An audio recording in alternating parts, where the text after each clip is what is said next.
Hi, this is going to be a little short one. Today, I wanted to talk about pressure and how to deal with pressure situations. Um, what you want to do is when you are in a pressure situation, which may be a pressure situation for you, but maybe not for somebody else, the idea is how you perceive things.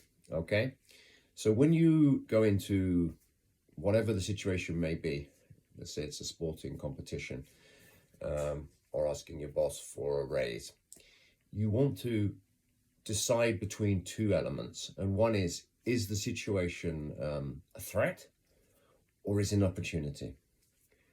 Now, if you focus on it being an opportunity, you're going to act in a very different way than if you see it as a threat. And most of us, what we do is when we go out, like in public speaking, we're thinking about ridicule, all the different things that can go wrong. And obviously you're focusing your mind in the wrong way. Now, if you're looking at opportunity, you're looking at the positive possible outcomes that can happen. So if you give a good speech or you give a good performance, things maybe are going to go better. But the problem with that way of thinking as well is that now you're starting to think about outcome. So you can keep in your mind the outcome that's going to be hopefully something positive. And if it's negative, well, whatever, you just deal with that. If you have to, you just deal with it up front and accept it.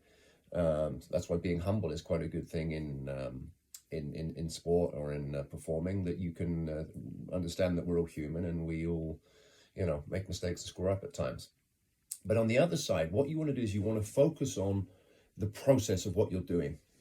So if you, for example, were a tennis player and you have a plan that you've decided that you're going to put into place, you want to focus on the execution of the plan, creating the structure, so to speak, to break the opponent. That structure could be many different things.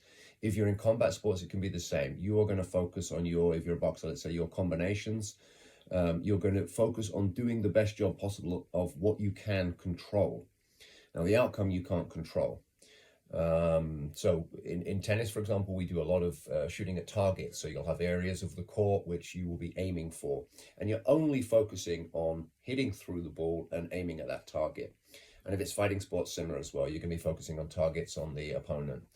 One of the things also is that you don't want to be in a defensive mindset, because if you're thinking about defending, you're not thinking about these targets. But if you are thinking of hitting targets, you can also be defending. I can be running back for a ball and trying to make sure that the ball goes to the target, and I'm in a defensive mode at that period of time.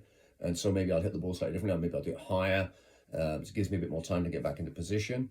But I can also hit the ball offensively. But the whole idea is to aim at targets in this case. And it's the same, as I just said, with combat sports as well. You can do the same kind of idea. If you're going for a submission, you're going to be aiming at whatever limb that you're going for, and you're just going to go for it. Okay, so the idea I want to get across is that don't always think in terms of threat, think in terms of opportunity. And then go for the best outcome possible and focus on the process of getting there. And I'll talk about a little bit more about this in future, of how it can help in different individual cases. Thanks.